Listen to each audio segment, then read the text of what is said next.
All right, what's going on, you guys? Nick here with Nick Strength and Power. So I'm back with another episode of the podcast. I'm sorry it's a couple days late. I've got Grant Baker with me again. What's going on, fellas? So first and foremost, I wanted to announce that I'm now affiliated with Redcon1. I spoke to Aaron Singerman, and we kind of worked out a pretty good deal between the two of us. So there's going to be a link in the description box below with a discount code NICK10 to save you guys 10% off any Redcon1 order. I really like what they're doing over there with Dallas McCarver and the day in the life type of vlogs. And it's funny because I actually mentioned this in one of my previous podcasts. We were talking about successful marketing strategies, and we mentioned what Aaron and Redcon1 are doing with Dallas and how well that seems to be working on Instagram. And then lo and behold, a week later, they contacted me looking to work together. And I get all kinds of requests and emails and direct messages from various supplement companies and things of that nature, and I usually just ignore them or turn them down. But I've been paying so close attention to what Redcon1 had been doing. I was pretty interested in working with them when I saw the message from Aaron and from his marketing director. So I'm pretty excited for the future with Redcon1. We got some big things in the works. You and me, we talked about some of the opportunities that they're going to be giving you. It's definitely a lot more than what was being given to you before by certain other companies. So other companies like BPI and other companies that are going to offer you a quote-unquote sponsorship, really all they're looking to do is kind of just send you some free product and then just use you to get exposure. But the deal that I worked out with Redcon1, without going into specifics, it's a lot more than just, here's some free supplements, now you got to promote us. It seems a lot more in-depth, and it's a lot more of a synergistic relationship. It's a lot more personable. I mean, because you're sitting there, you're having phone calls, and they're actually reaching out and making sure everything's good with you and seeing what's good for you, as opposed BPI is sort of turned into like this massive thing, and they have so many people under their belt. I mean, I could see sort of where they're just now to the point where it's sort of like, here's a discount code, here's a discount code, here's a discount code, make it happen. But it's definitely the way that Aaron Singerman is approaching this it's a much more personable and much more like taking it a lot more serious, I guess, would be what I'm looking to get at, as far as he's making sure everything's good with you and you're happy with what you're getting into, as opposed to just giving you a discount code and telling you to plug his stuff.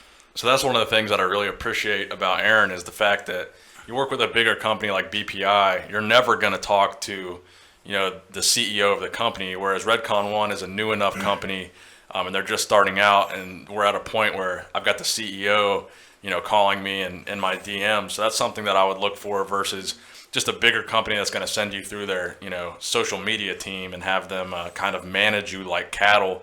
Because like BPI, and some of these other companies, I know they have hundreds and hundreds of quote-unquote athletes that are working with them and, using their code on their Instagram pictures and hashtagging Team BPI or Team whatever.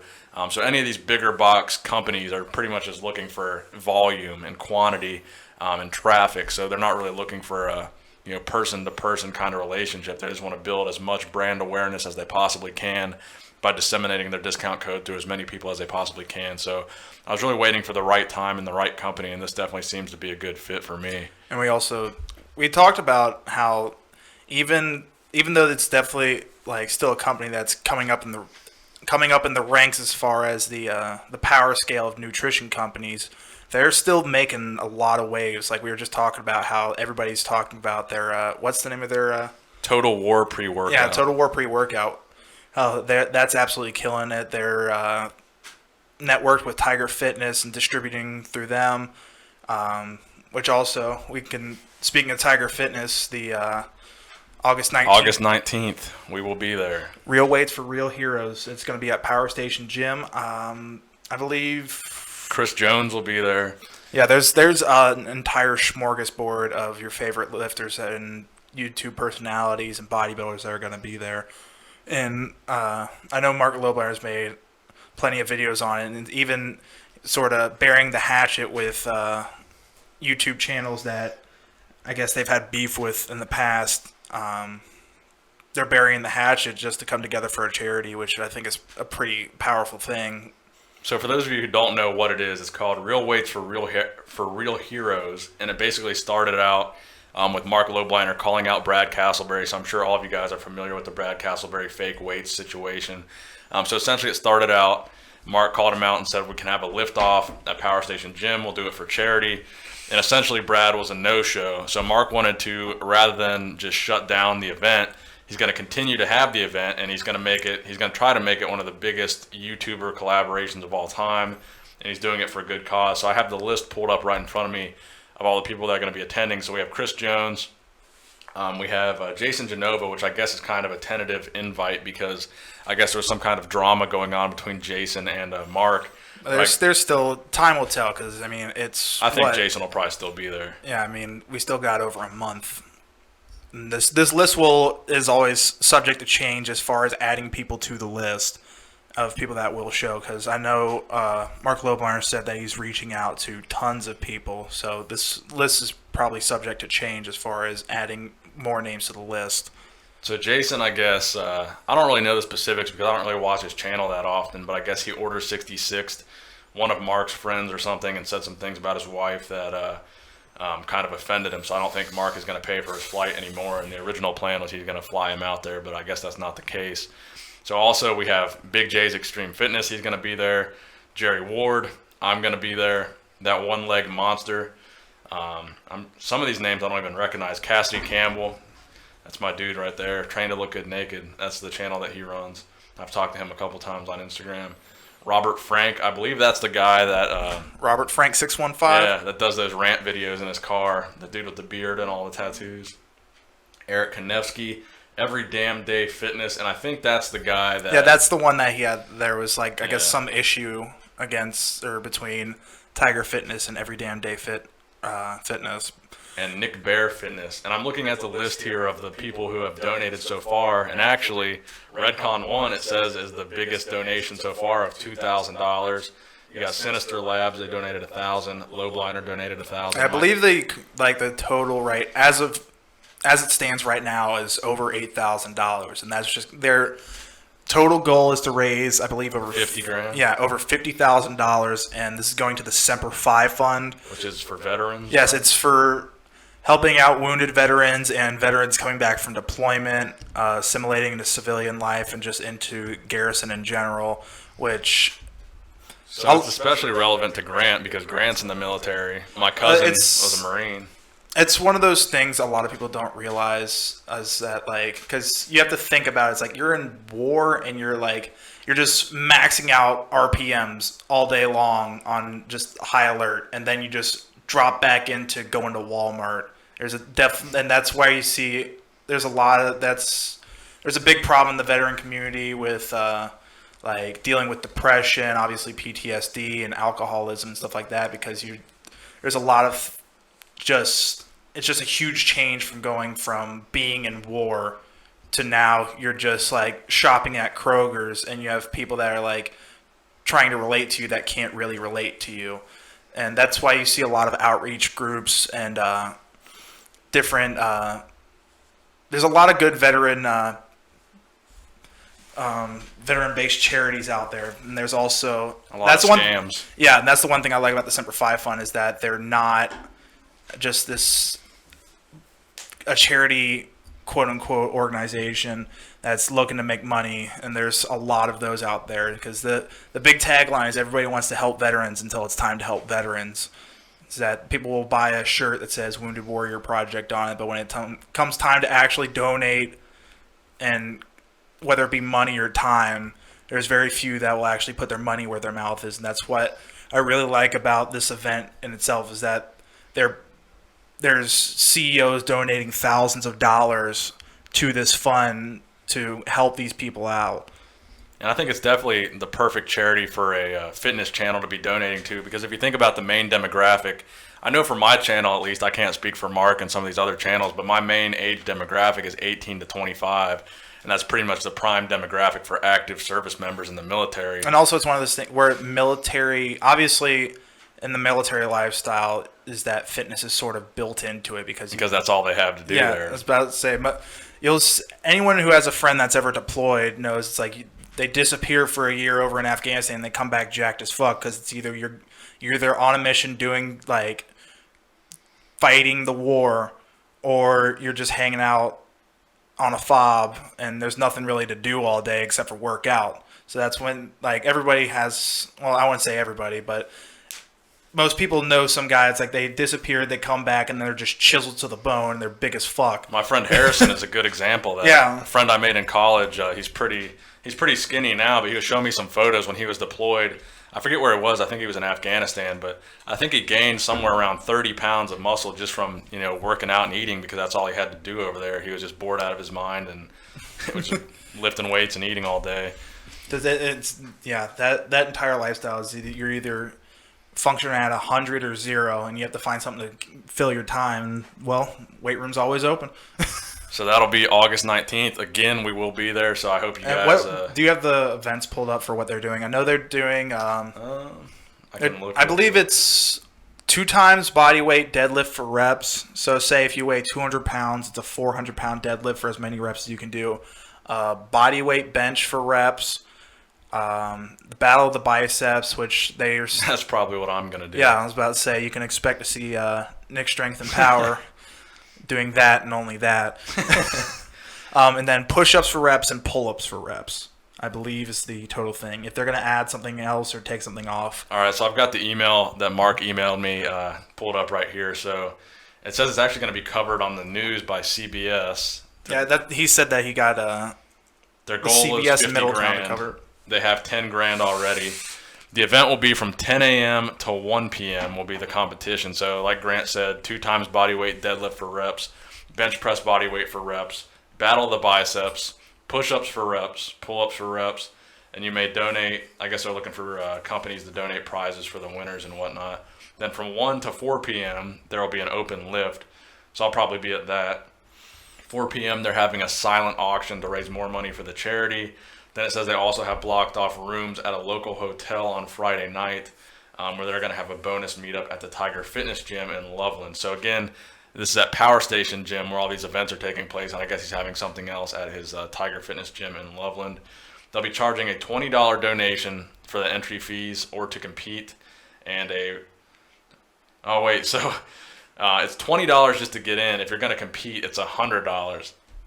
So, well, I mean, it's all going to charity. I mean, it's a good cause, though. It's a good cause. And it's also just because otherwise, if it was just anybody to compete, I feel like that would take all damn day. Because, like, if the numbers are coming of, like, the turnout numbers are what they think it's going to be, you'd be sitting there for a while waiting for everybody to bench their body weight. If you got to pay $100 to compete, I'll definitely do the battle of the biceps because I haven't deadlifted in probably, like, 18 months. That would be, I haven't maxed out, so... Because what are you sitting at right now? Like one. I'm getting close to 180 right now, but by that time I'll probably be down around 165. So I competed in strict curl all the time. I'm sure a lot of you guys know that I compete in strict curl competitions, and my best strict curl was a body weight strict curl, 165 at 165. So if I'm going to do any contest, I'm going to actually do something that I'm probably going to be good at. So I'm going to do the battle of the biceps. And also with the open lift they're doing, I was actually at Marc Lobliner's first. Event that he had at Power Station Gym. I think it was back probably in 2011, yeah, 2010. I think it might have been 2012. It's a lot of fun. Is that most of the guys that I was actually hanging out with, it wasn't even really like, because I believe it was Big J was there, Chris Jones was there, obviously Mark was there. There was a bunch of other guys there from the YouTube realm, but you just run into random people. Like I was training arms with some random guy that I met there, and he was cool as fuck. And I remember also there's video of it somewhere on YouTube, but we saw a guy who squatted 1,070 pounds, which was terrifying. Because it's one thing, because everybody sees like the videos of like Eddie Hall and these guys deadlifting like 4-figure weights, but when you see it happen in real life, it's pretty like, it's very humbling to realize like, oh no, you're a tree. Like that, it was one of those things where you watch it and it's like, wow, my back hurts seeing this guy do it.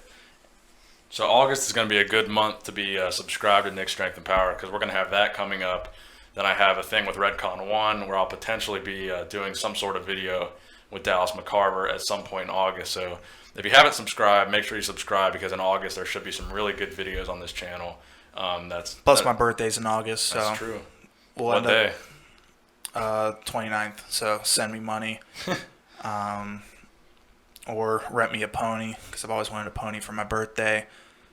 We'll try to get a drunken vlog on Nick's channel of him just making a fool of himself. Yeah, I'll probably start doing a few more vlogs. I'll be vlogging the thing with Redcon1. I'll be vlogging the thing with Marc Lobliner. We'll probably vlog a few other things in between now and then. So that seems to be what you guys are looking for. So we're going to try to cover some current events in the fitness community right now. So, of course, everyone wants me to cover the Bostin Loyd situation because that's the talk of the town. The Bostin Loyd experiment.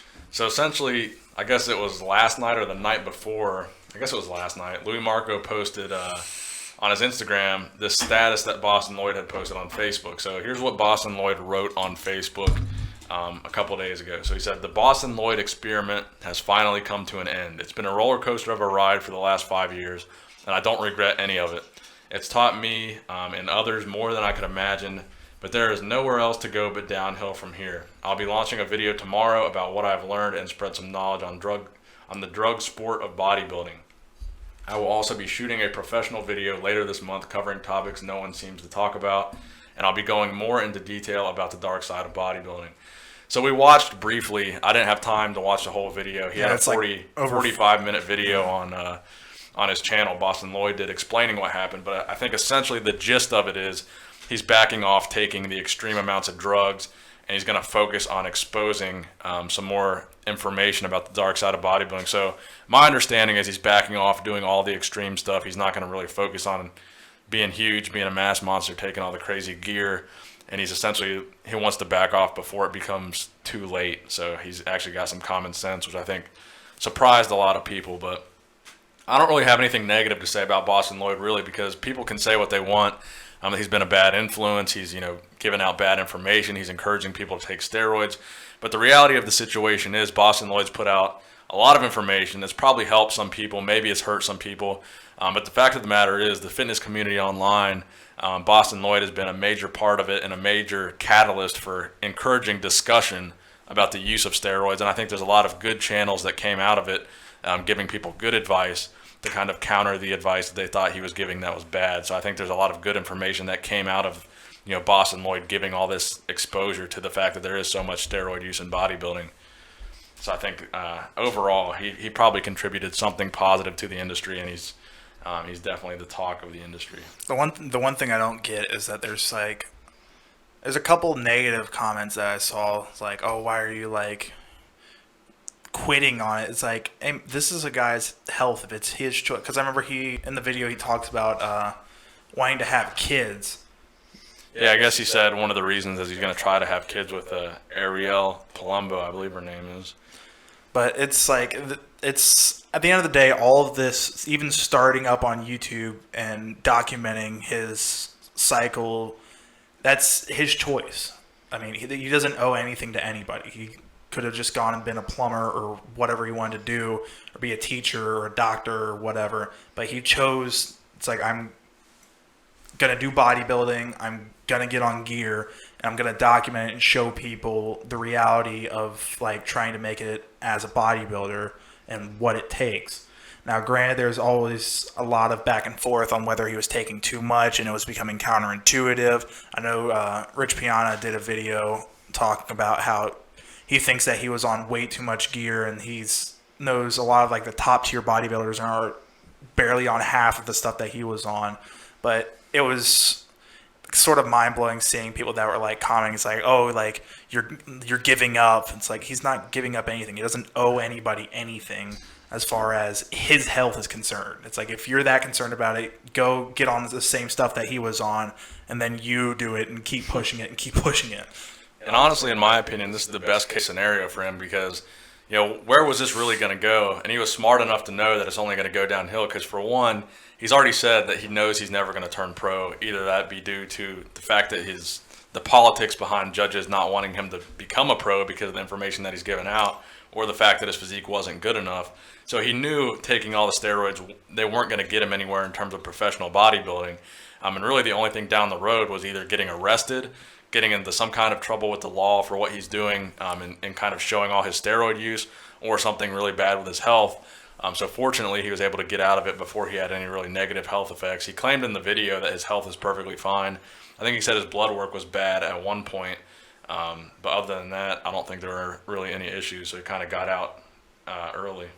Yeah, I mean, it's sort of a smart move to have like that sort of coming to Jesus talk with yourself where you're like, at what point is this all becoming counterintuitive and I'm not going to get where I think I'm going to get, and it's all just sort of, there's a law of diminishing returns that I've sort of hit, and what I'm putting my body through versus what I'm getting out of it.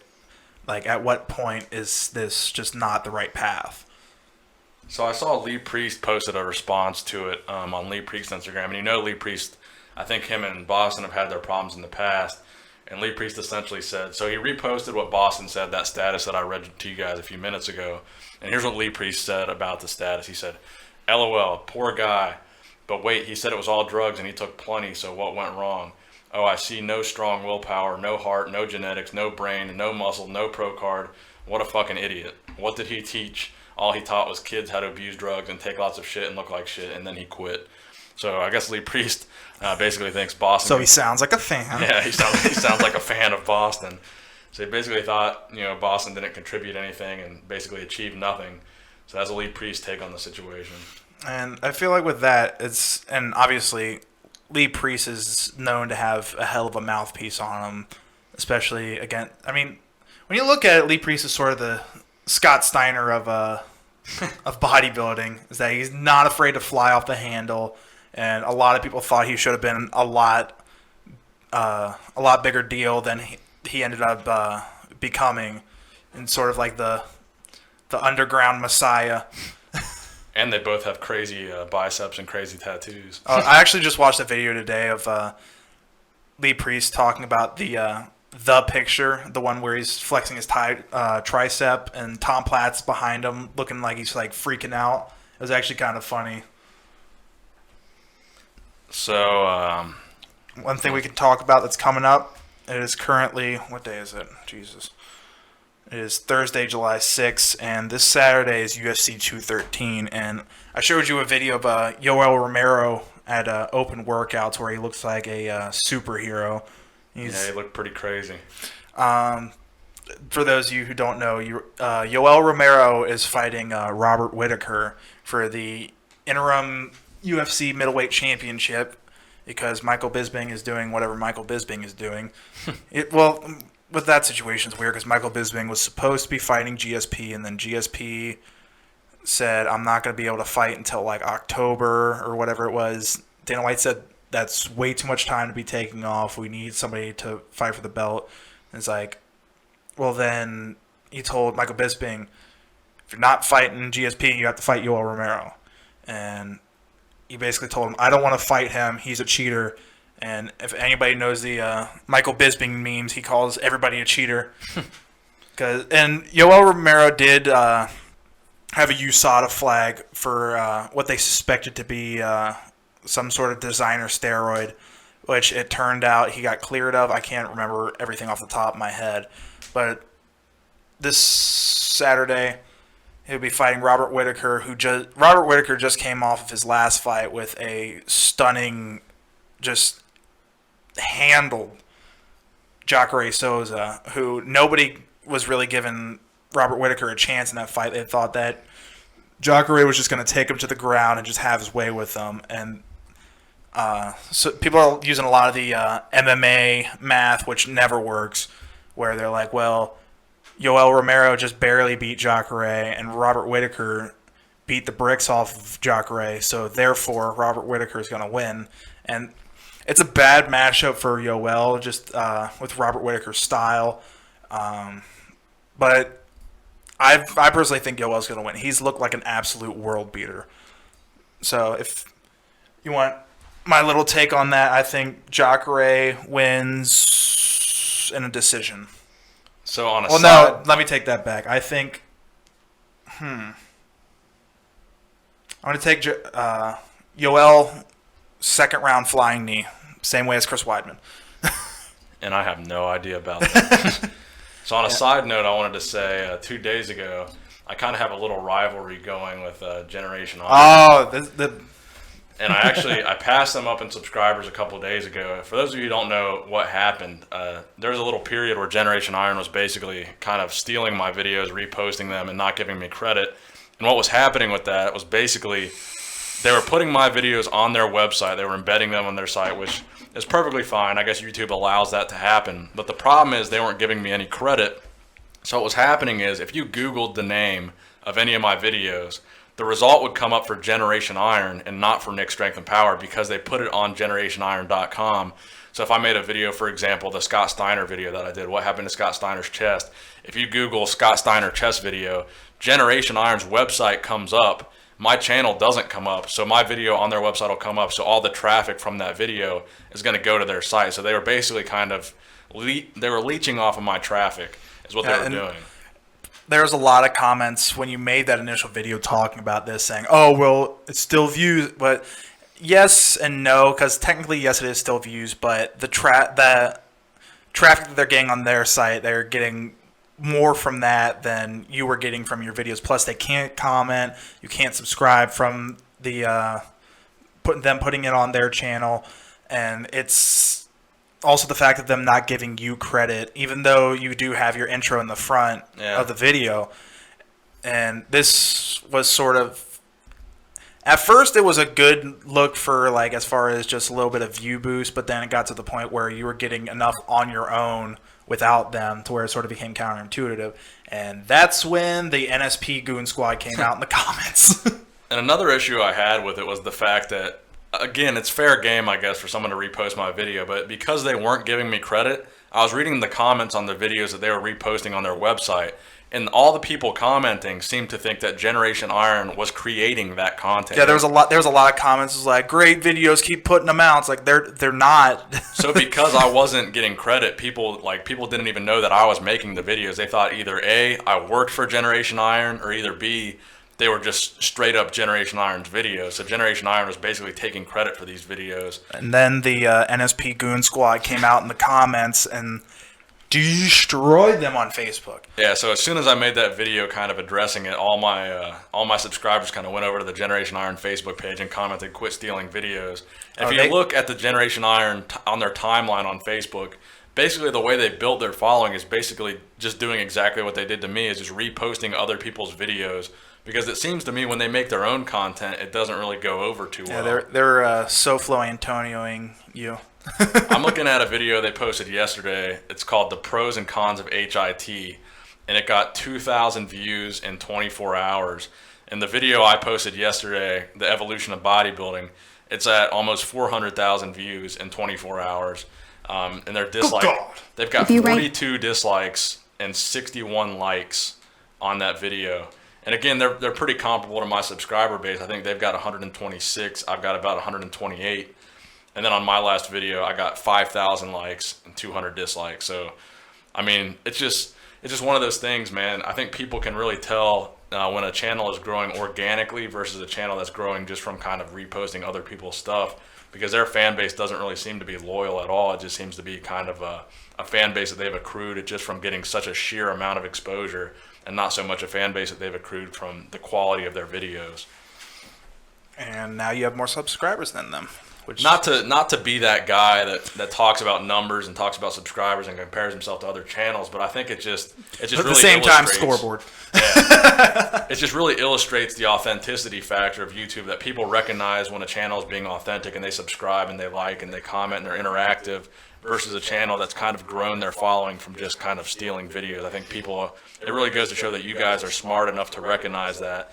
And Generation Iron, they've got movie money. Like, they've got millions and millions of dollars they're funneling into their channel. So even with all that money, they can't surpass a channel like mine. I'm just making videos in my room, just speaking my mind and giving some information, and people really seem to gravitate towards that. So even though they're funneling all this money into their channel, it seems like they still can't be successful with it.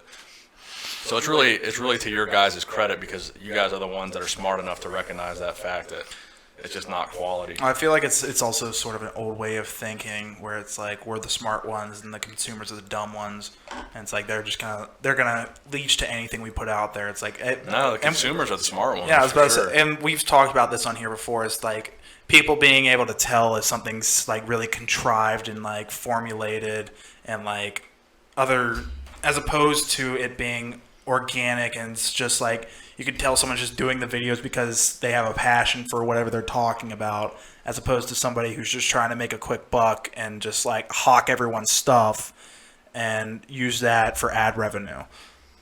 Oh yeah, and that's the other thing is like my channel I think is like the opposite of being a sellout, because the first like 5 years of this channel I've made money from like no other income source except for just the ad revenue from my videos. Like I remember back before any of this stuff started to hit, you'd be texting me talking about how you were excited because it's like you had a video that made like $50 on it. Oh yeah.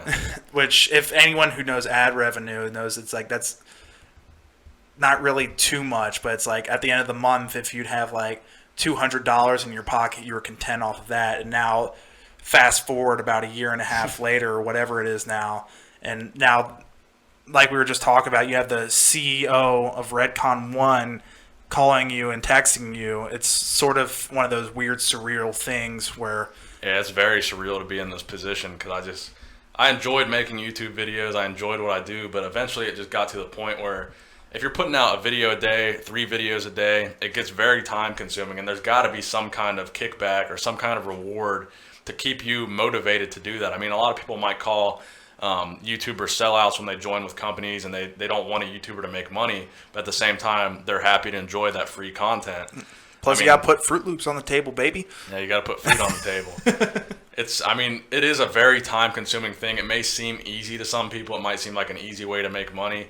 And I guess on one hand, it kind of is, but it's still very time-consuming. It takes a lot of effort. It takes a lot of research, especially when you're getting the volume of comments and messages and emails and DMs and all that stuff that I get on a daily basis. I probably respond to at least 100 people a day, and that's probably just emails and DMs alone. And especially the way that you make your videos is that, and I'm not gonna put that out there because like that's your deal, but it's like you'll be like cranking out videos to where you have enough like set aside to where you can, because a lot of people are talking about, I know Elge Intensity touched on it, is like the amount of volume that you're pushing out and how that could be like a counterintuitive thing, is having to keep up with that and also like just sort of overflowing people with it. But it's like the way. Yeah, that's the thing I don't think a lot of people understand is I have my uploads very, very structured and I have everything planned out very well.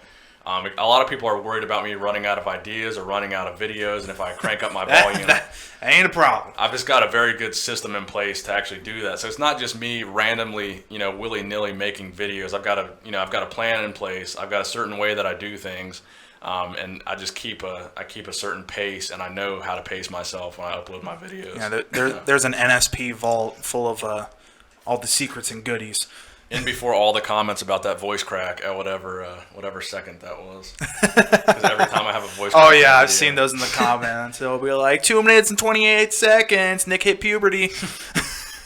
That's what happens when you talk for 30 minutes straight. Yeah, I was about to say, well, do you mind if I touch on it? Sometimes I record maybe 5 videos in a day. So by the time I get to that 5th video, I've been talking. At least most of the videos are at least 5 minutes long. So I've been talking for probably 30 minutes straight. And granted, a lot of those videos I don't do in one shot. Some of them I'll redo 3 or 4 times until I get it right.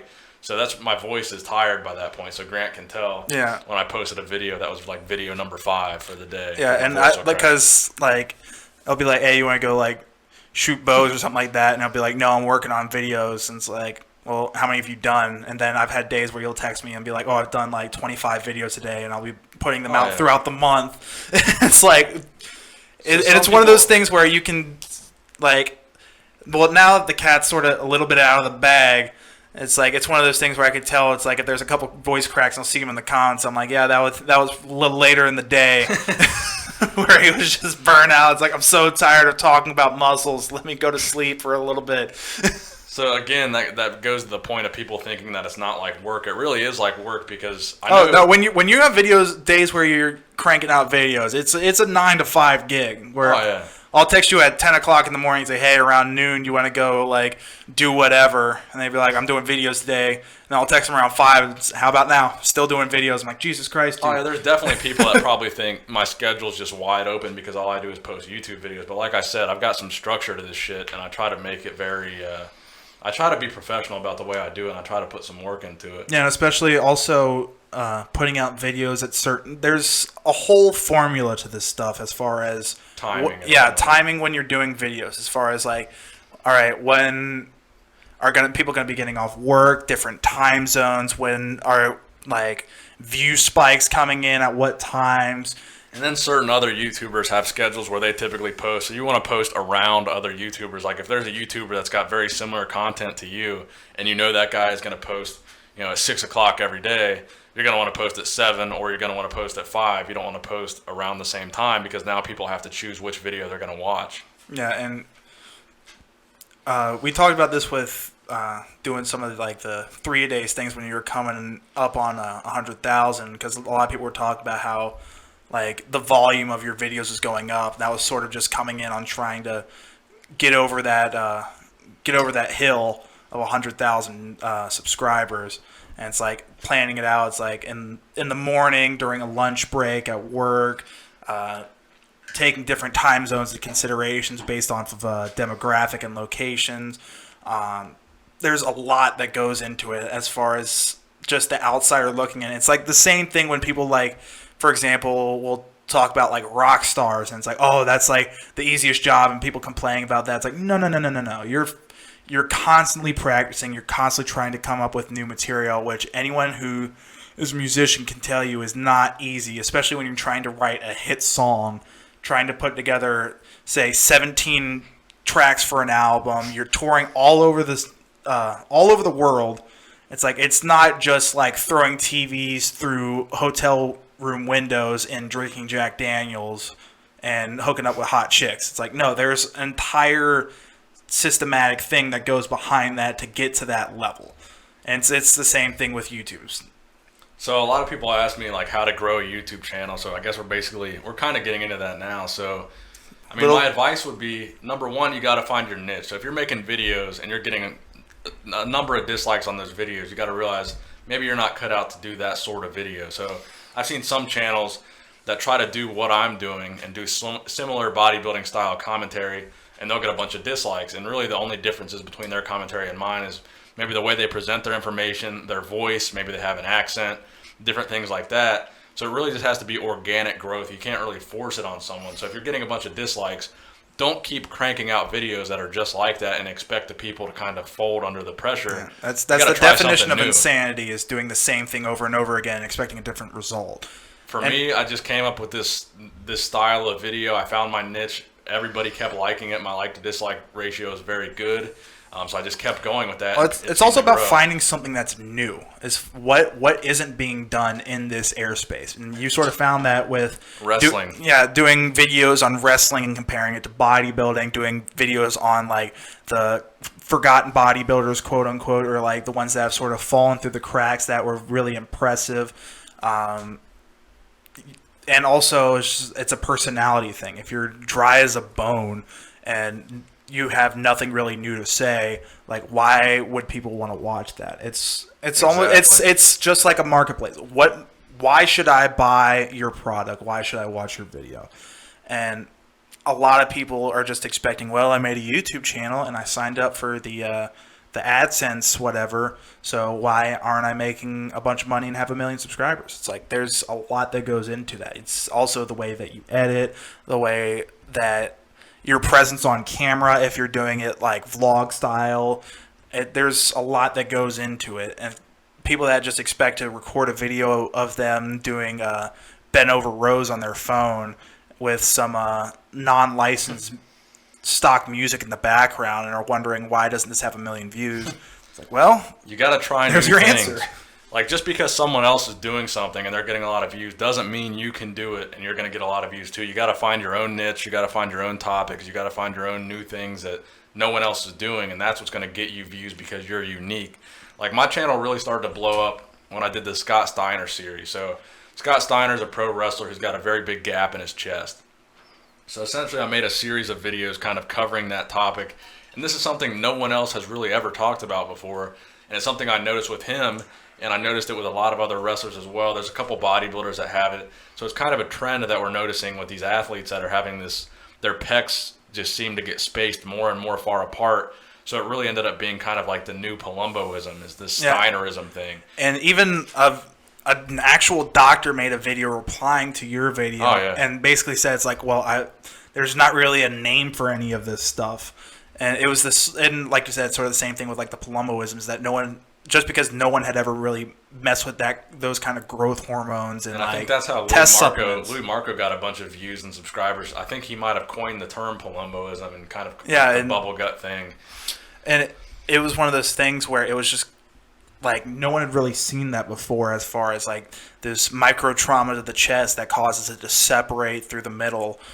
And the fake weight thing as well. No one was really talking about that, and I started making a series of videos on Brad Castleberry, and now the entire YouTube fitness community, everyone is making a video about Brad Castleberry. The talk of the town. And my video was the video that really was the catalyst for all that. So, I mean, it's stuff like that. You got to find something that no one else is talking about. It's going to get a lot of views, and it's going to generate conversation.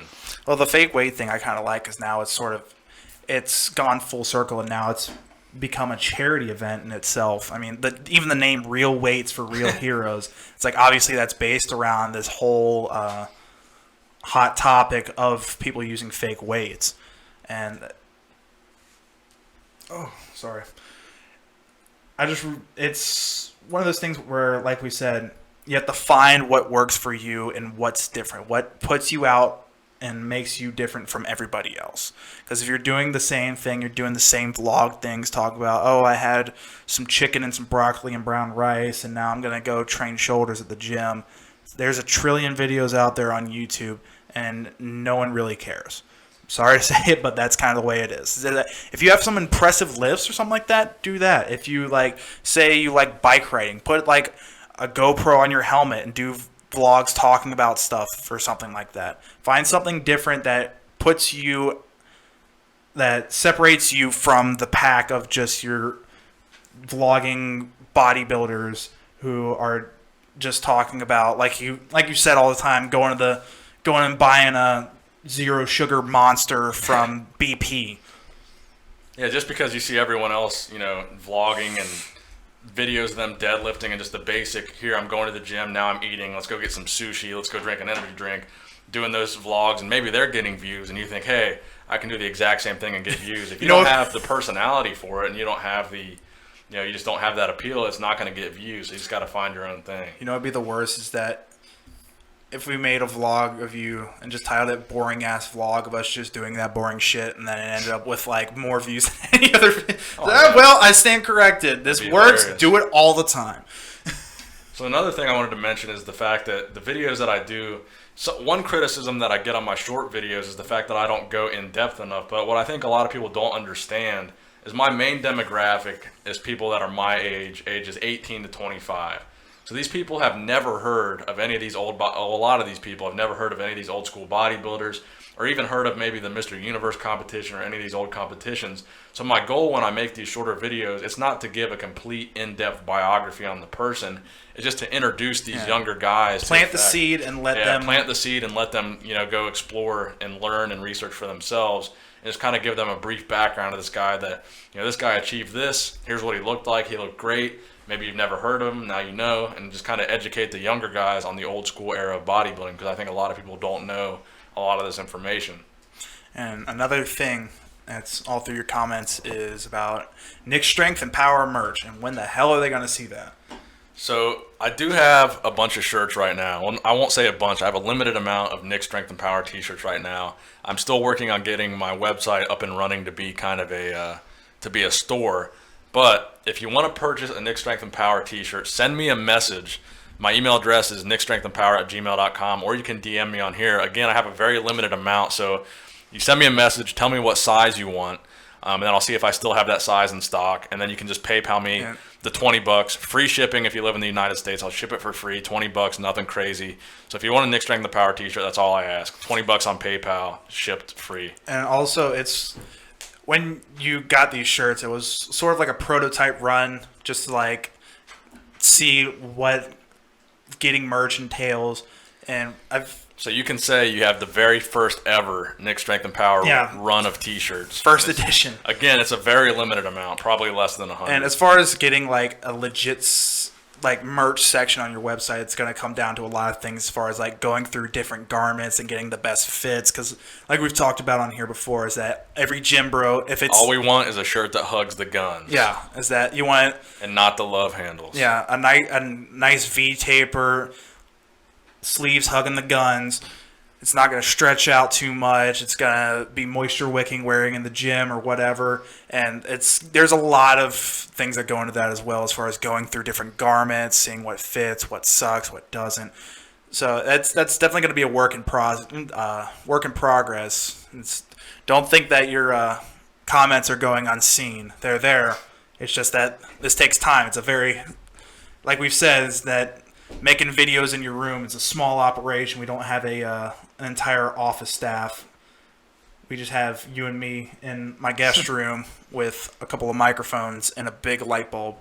And that's one of the things I love about you guys is we're building this thing from the ground up. It's like a grassroots movement. We've got nothing but, some mics, a computer, and we're just doing our thing, giving out information, and people just gravitate towards it and love it, and they're really helping us grow. So, the more people subscribe and like, we're just going to keep getting better and better, and we're going to have access to better equipment, and hopefully that's going to lead to better videos and more entertainment for you guys. So, well, it's kind of interesting how the YouTube airwaves work. 'Cause for a while, that's like the sort of style of just like, I'm just doing this from home, and it's like, this is a look into my life was the big thing. And then all of a sudden, around the time that Rich Piana started to hit, like the big super produced videos and like hours and hours of editing and doing all this crazy stuff, and like having it super produced was the sort of the formula, I guess you could say, for like the big hitter videos. That almost seems to be like it's not the case anymore, because it seems like all the channels that have this big production budget,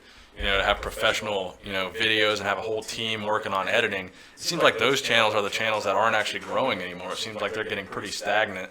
And that comes back to like what we were talking about, is what's become oversaturated, and what can you do that's gonna put yourself away from all of that. So I think people just want authenticity, because I don't think people can relate to Rich Piana anymore. I think people want someone who's talking about bodybuilding, or someone who is a bodybuilder if they want to watch bodybuilding videos. That just has a passion. That looks more like them and looks more attainable. They don't want to see a Rich Piana anymore, and they don't want to hear his advice because it doesn't really apply to them. And they're starting to realize that. Let's be real. How many of us can relate to driving to their own personal gym in a drop top Porsche with a hot supermodel with big fake tits, and then after they're done with the gym, going back to their big mansion on a hillside? I mean, I can't. So that's going to be my goal with the channel, is to always kind of try to stay Is to have humble. a hot blonde with fake tits and a drop top Porsche in your own gym? That too. Actually, no, not that. I don't want to be that guy. So if I ever do make a lot of money and I do get like a mansion or something, I'm not going to be that guy vlogging. Here's my movie room. Here's my. That's one thing I've noticed is sort of like gone out of style, is like the humble brag videos where it's like, I did it for the gram. Yeah. I got my pool over here, and I've got a whole party and a DJ over here. This is just sort of how I live. And it's like, hey, man, I'm not trying to hear about that shit when I'm working at Arby's for $9 an hour. Yeah, you're gonna see, if you follow me on Instagram, I'm not really the bragging type that posts a bunch of sensational shit or post shit that you guys might not care about. I don't post like pictures of my food anymore. I don't really post too many gym selfies. The whole stunting thing is sort of dying off, because people are just like, all right, I don't really give a fuck. Because if you look at anybody with a fitness Instagram, every single picture, it's like a shirtless picture flexing in the gym. It's like a video of them benching, a video of them deadlifting, and it's all the same cookie cutter stuff. So really, all I'll post on YouTube is stuff, or on Instagram is stuff that I think is important. Like I post a picture of my degree rather than posting a shirtless picture of my nipples. I'll try to post pictures of like other bodybuilders that I think are significant and try to give them some traction, or I'll post links to some of my videos that I posted. But in defense, your nipples did get a lot more likes than your degree. Yeah, so. My nips did get more likes than my degree. Damn it, man! So I try to post stuff like that and not be a typical fitness Instagram. And until now, my Instagram was on private, but I put it on public now to help promote the Redcon1 stuff. So it's pubs now. So go check out Nick's Strength Power as my Instagram username. So we're going to take a quick commercial break. We're going to play a commercial from our sponsors, Redcon1. So that's going to be the official sponsor of the podcast for now.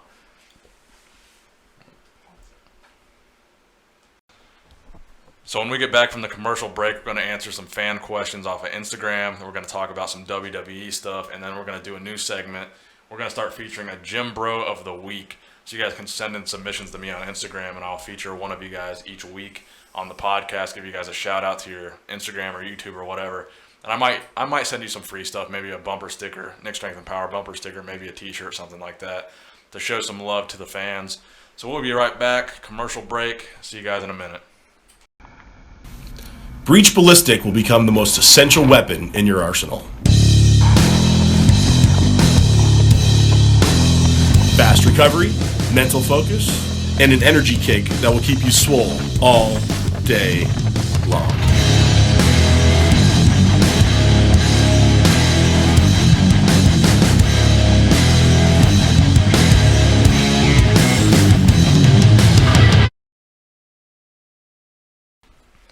All right, so we are back from commercial break, and we're going to be answering some fan questions here on Instagram.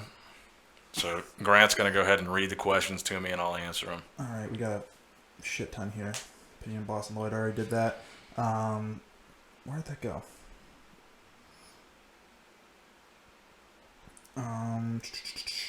Here's a good one from Ish Ya Boy Brad H. Recommendation on calorie intake for keto cutting. Well, it's really all relative depending on what your body weight is, depending on how tall you are and what your body weight is. So for me, let's see, probably 1750, 1500 if I was trying to go real low, but I was probably going too low. I was supposed to say, it also depends on how much you're trying to. I mean, I'd say the macros are far more important than the calories in terms of the keto diet. I mean, you always want, usually, at least for me, I always try to aim for under 2,000 calories per day. And that's just what works for me. It's the best way to do it is just experiment around. I'd say But Grant was about, what were you, 230? Well, when I started keto, I was about 262. So Grant was 262. When I started keto, we're not 200.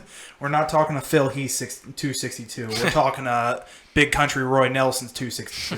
Those were some dark days.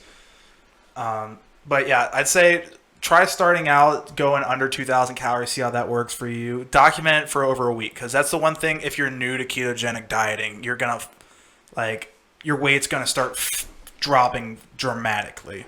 At least it did for me. At the start of it, it'll start just shedding off and just dialing in if you are trying to lose weight super fast, if you're trying to do it very easily. So that's the problem with if you're well, the lower I cut my calories, the more weight I'm losing.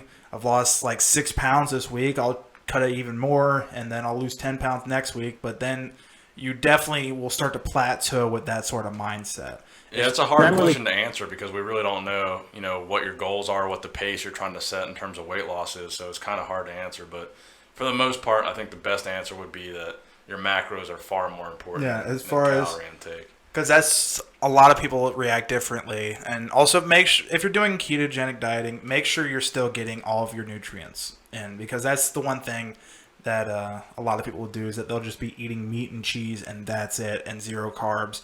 And then they're wondering why they only shit once every 2 weeks.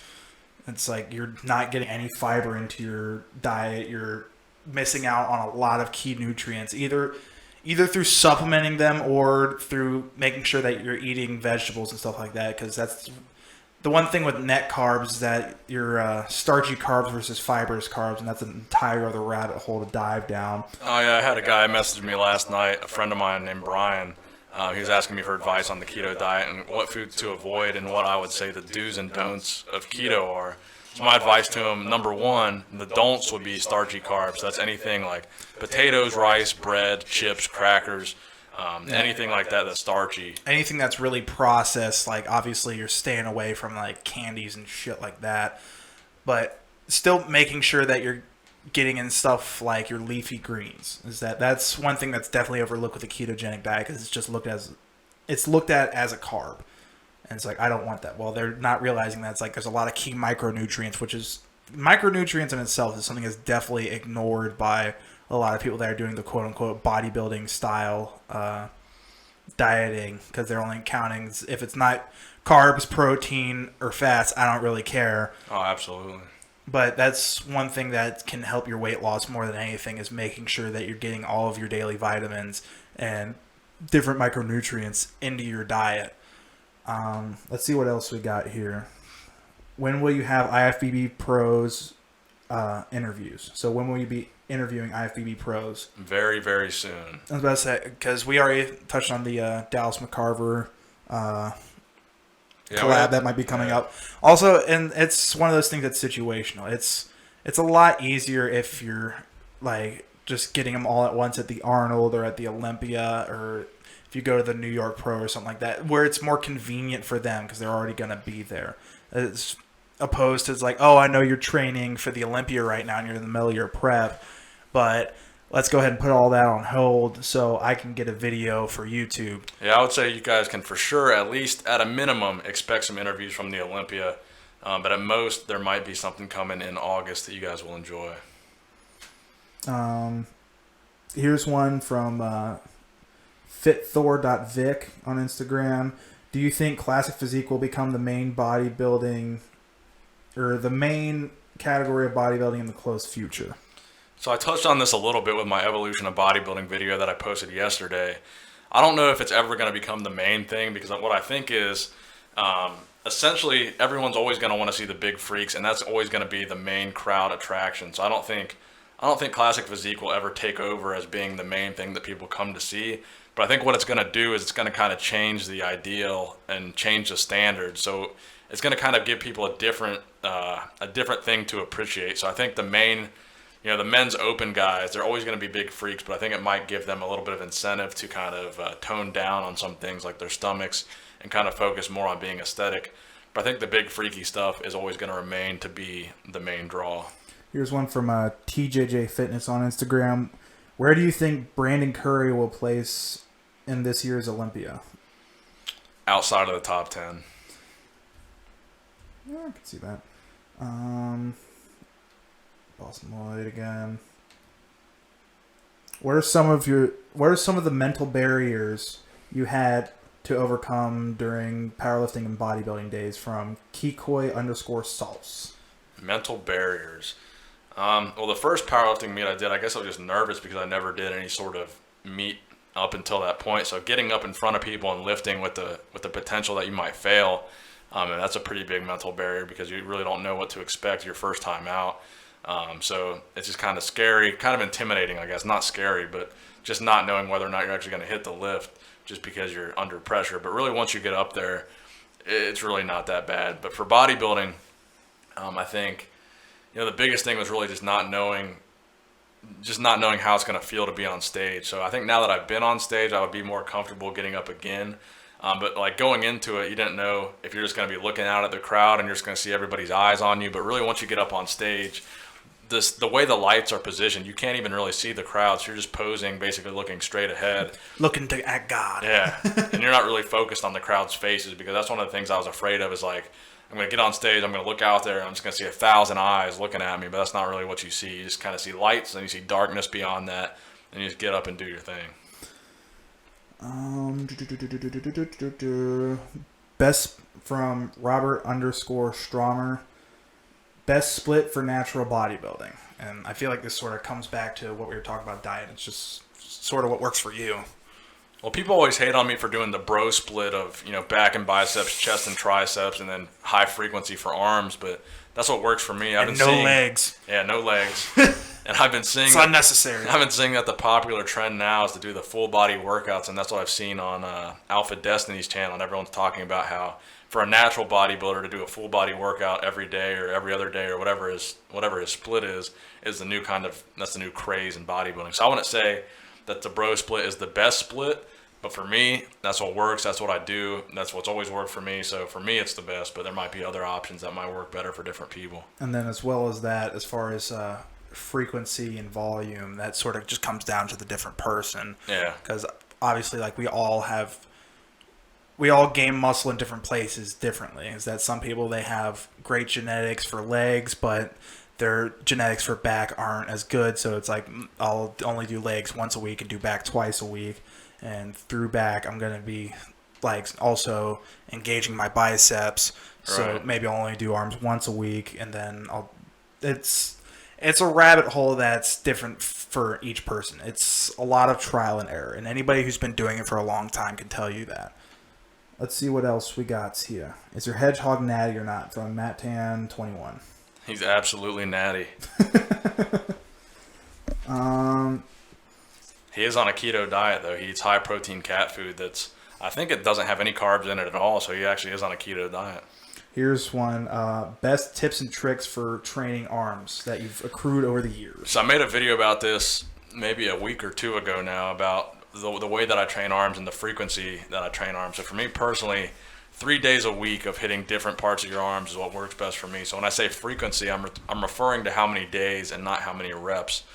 So for me, back and biceps Monday, chest and triceps Tuesday, then I'll do an arm day, biceps and triceps on Friday. And on Monday and Tuesday, when I'm doing back, I'm going to do the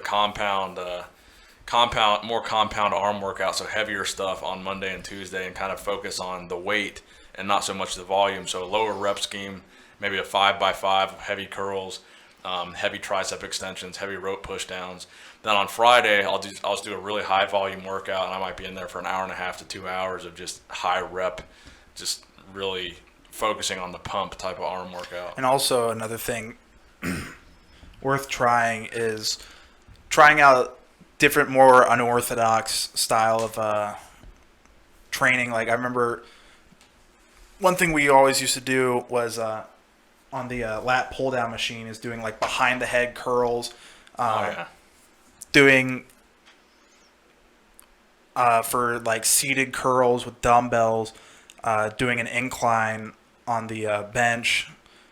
I've noticed recently that's helped a lot for me, and plus you get an absolutely sick pump out of that. So just trying mixing it up. Is that trying to find different things to broaden your workout scheme. What else do we got in here? So I also wanted to mention real quick that we're still trying to get the RSS feed up and running. So for now, this is still only on YouTube, but eventually it's going to be on iTunes. So again, if anyone knows how to do the RSS feed, I've attempted to set it up a couple times and I failed. So if you guys know how to do that, please send me a direct message and help me out. Why are you such a bro? I feel like that guy, what was his name?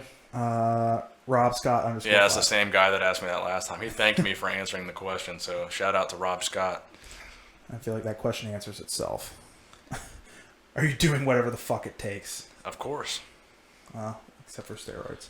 And that's another thing I want to touch here's on one you'll be real able quick was all the DMs that I get. I know I don't get to all of you guys, so one of the things I wanted to mention is there's a lot of guys that send me just DMs of shirtless pictures of themselves. Oh, yeah. And some of them, they don't even have any words, they don't have any text, they don't have any message, just here's a shirtless picture of me. Deal with it. Go. So if I don't respond to those, it's because I don't really know what to say. I don't really like getting the shirtless pictures from guys. So typically I might not reply to those because I don't really know. I don't really know what to say. Either to that or like the person who's convinced that at 140 pounds they're the next Mr. Olympia. Because I think some people send me the shirtless pictures because they think I'm kind of like Louis Marco and I'm looking for the next Instagram star to feature in a video, and they want me to help build their following.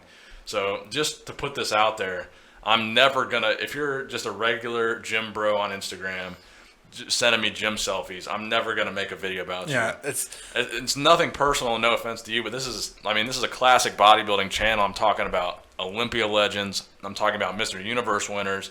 I'm talking about Mr. America winners. I'm talking about Arnold. I'm talking about Dorian. And then some guy from North Dakota who works out at 24 Hour Fitness. Yeah, I'm gonna throw in some 17-year-old from Chicago that works out at 24 Hour Fitness. And you sent me some screenshots of some of the, and it's one of those. I get some weird messages for sure.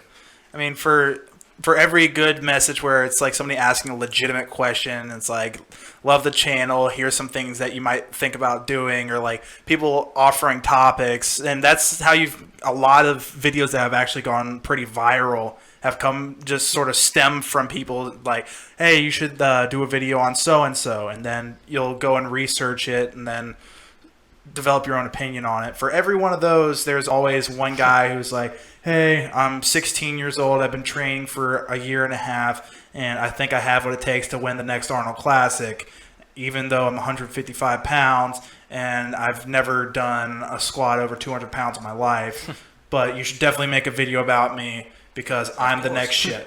Yeah, it's, I mean, no. I try to reply to a lot of the questions too, but for the most part, I literally do get hundreds of DMs, and when people ask me like to set up a meal plan for them and all that stuff, I just don't have the time for that. Literally, it's probably dozens a day asking me for like a complete workout routine and a meal plan. It's like, dude, which I find kind of, I mean, there's so many different YouTubers or like fitness coaches and stuff like that out there that's what they specialize in, and you've never made a video or even talked about ever getting into that space. But, oh yeah, for the record, I will never do coaching on this channel. I mean, I can see why people do it. I'm sure it probably did start from all these YouTubers getting these messages asking for questions, and they realized, hey, I don't have the time for this unless I'm getting paid. That's why they did it. But I'll never do coaching. Yeah, but it's just one of those things where it's like, I don't understand. It's like, you've never talked about it, you've never offered it, and we really, especially on this podcast, just sort of put everything out there that you're doing in the first place. Is that, like, we're not trying to keep any sort of secret formula. Any information I have about diet and nutrition, I've probably posted it in a video on this channel already. Which we talked about, I believe, 2 podcasts ago, as far as doing that kind of, if you're prepping for like a competition and you need somebody structuring all that stuff, that's one thing, and I can understand that. But as far as just a guy trying to get in shape and like get a 6-pack for beach season, all the information's out there. Yeah, you can find some information. Yeah, I mean, and I talked about this, I believe when we had, when Zach was here, is that there was a guy putting out this book about intermittent fasting, and I called into the radio station. I was like, no, that's already a thing, that there's already tons of information out there. You're not breaking any new ground. And then they just cut me off and told me I wasn't allowed to call back. You're not allowed to have a good opinion. Yeah, because I mean, there's so many people out there that are putting out, it's like, oh, this is the next level of nutrition and blah, blah, blah. And it's just like the same diet that people have been doing. It's like, oh, you're eating spinach and salmon and chicken and rice and vegetables. What new information is being put out here? The answer is none of it. So I'll give you guys some general information right here. So if you're trying to cut, my number one advice would be the keto diet. It worked best for me, it worked best for Grant, it worked for my friend Tim, it's worked for Zach. Everyone I know that has tried it, it's worked for them. So the keto diet will be my number one recommendation if you're trying to cut. If you're trying to bulk, I mean, it should be simple enough. If you're natural, you can pretty much eat whatever you want if you want to gain weight. But it really comes down to the question of a clean bulk versus a dirty bulk. And a lot of people will ask me, am I too heavy? How heavy should I get? I would say if you're under 6 foot, when you start creeping up on 200, you're probably getting close to the natural limit of maybe you put on too much fat. Plus 6 foot, it's a whole nother division. Over 6 foot. The way Nick and I gauge weight is completely different. Where it's like Nick feels like he's getting fat around 200 pounds. I start getting lean around 200 pounds. It's always based off of sort of your height. A little bit, and it's also based off of like your total build. It's like, obviously there's people that are like, I know people that are like 6'4" and they can barely break 170 pounds just because like their bone structure, their metabolism. It's, again, putting out a general information. It's like, this is what's going to build you muscle, or this is what's going to lose you fat, or so on and so forth. There's no finite one way to do it. It's all based off of trial and error, based off the person, because everybody's just built differently. And as much as people are like, well, yeah, I get that, but what can I do for? It's like, well, obviously you didn't listen to what I just told you. And find what works for you. Once you found that, do that. There's all these different places that are like, oh, we know exactly what to. Yes and no. There's stuff that's like, it's tried and true, but it doesn't work for everybody. Like, I have friends where I've recommended the ketogenic diet to them, and they said it didn't work for them. They just gained a lot of weight, and they didn't feel good at all, and they always felt tired. All right, then try something else. Maybe try doing like a high clean carb diet where you're doing a lot of like spinach and kale and green vegetables, almost sort of towards like a vegan diet with like chicken and salmon peppered in there every once in a while. Different things work for different people. So another question? Did we run out? My phone turned off. Let's see what we got.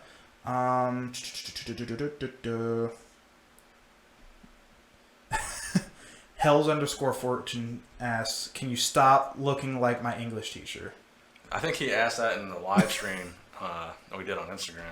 Hells_fortune, send Nick a picture of your English teacher. Don't say your dick. That too, but also a picture of your English teacher. And if it doesn't look exactly like Nick, I'm going to be very disappointed. And that's the other thing I love about you guys. We literally posted this picture maybe less than an hour ago, and here we already have like a slew of questions. That just goes to show how engaged you guys are, because on my Instagram, like I said, I've kept it private for a long time. So I only have about 5,000 followers, but most of you guys, if not all of you guys, are from YouTube, and you guys seem to pretty much respond instantaneously to anything I post. So again, we love you guys. Here's one from GWN_Mac. How do you make the best protein shake according to you, my friend?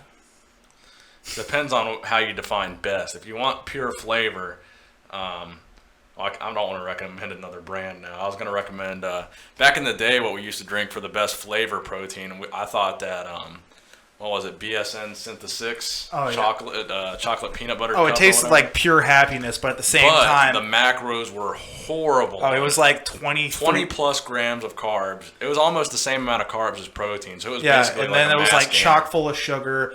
And that's the one thing a lot of I was actually talking about this with one of my coworkers he's also he's a pretty big dude. Shout out to Matthew Zampero if you're listening somewhere out there.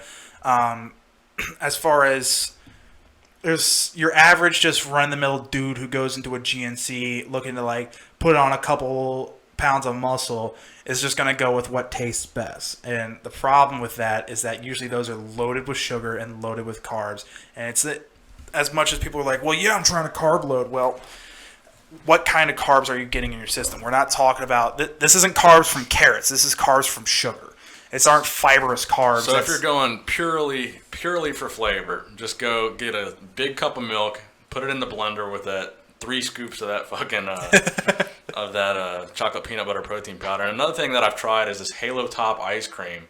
So it's like a high protein ice cream, and the entire pint only has 240 calories, but it's still pretty high in carbs.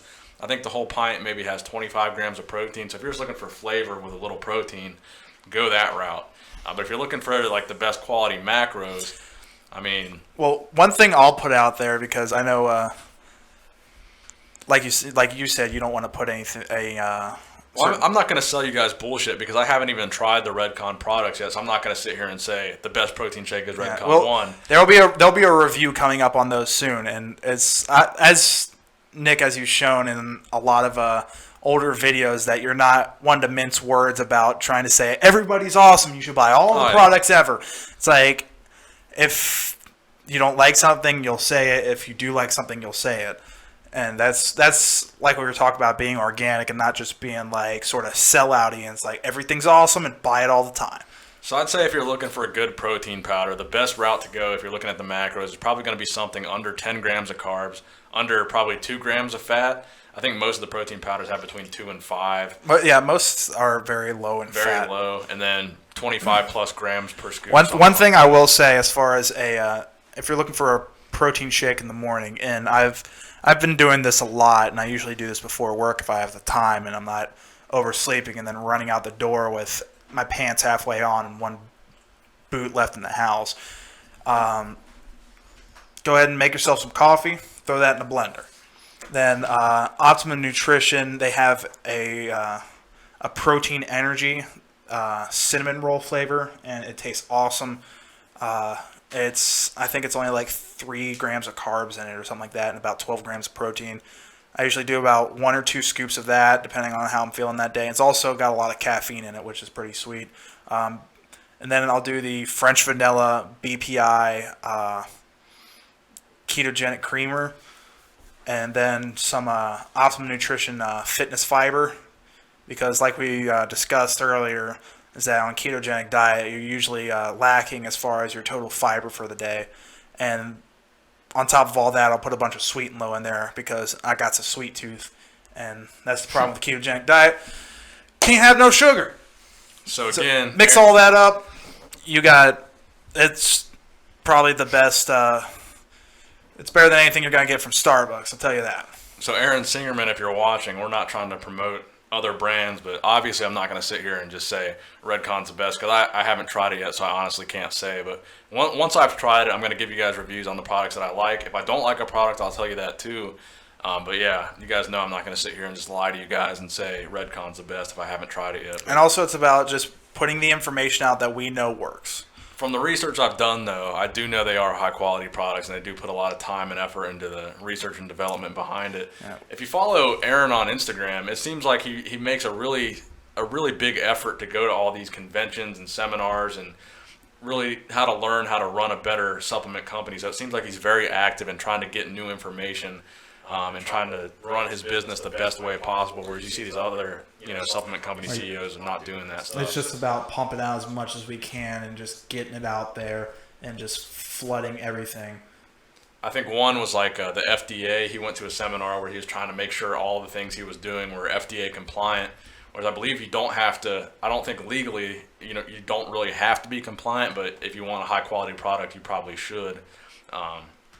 So I know Aaron goes out of his way to kind of keep his stuff high quality, and that's one of the reasons I wanted to work with him. Also, the fact I knew that they were a younger company. I think it'd be better, like I said, to grow with a company as they're new and starting out rather than to just join up with a bigger company like BPI that's already established. They're already massive, and they're just looking for volume, and they just want a bunch of people advertising for them. What do you guys think of Dr. Tony Huge? I have no idea who it is, so I'm just going to leave this one to you. I mean, I've heard he's a nice guy. I saw him walking around at the Arnold Classic, but you guys know my stance on SARMs. I don't believe, if you guys know what SARMs are, selective androgen receptor modulators, it's basically kind of like they act basically like a steroid, like a very, very mild steroid in terms of their effects, but without the side effects apparently. So you're supposed to get a minimal amount of gains from it, but still, more gains than you would get naturally, and supposedly 0 to no side effects. But personally, I don't believe they work. I think they're probably a waste of money. I think it's kind of just a gimmick that's going on right now. If they really work that well, and this is the point that I made in my SARMs video, if you Google SARMs transformation or you YouTube SARMs transformation, you're not going to see anything that looks even remotely impressive. And like I said in that video, there was one transformation that looked impressive, and the guy was stacking SARMs with regular testosterone and a couple other drugs.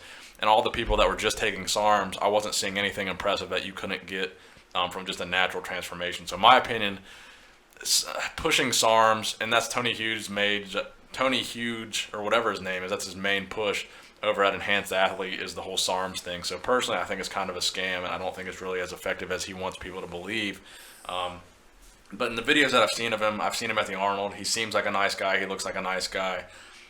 He's probably genuine, but for the most part, I think the products that he's pushing probably not very effective. All right, I think that's about good for questions. The last thing we'll touch on before we get out of here is starting up the Gym Bro of the Week segment.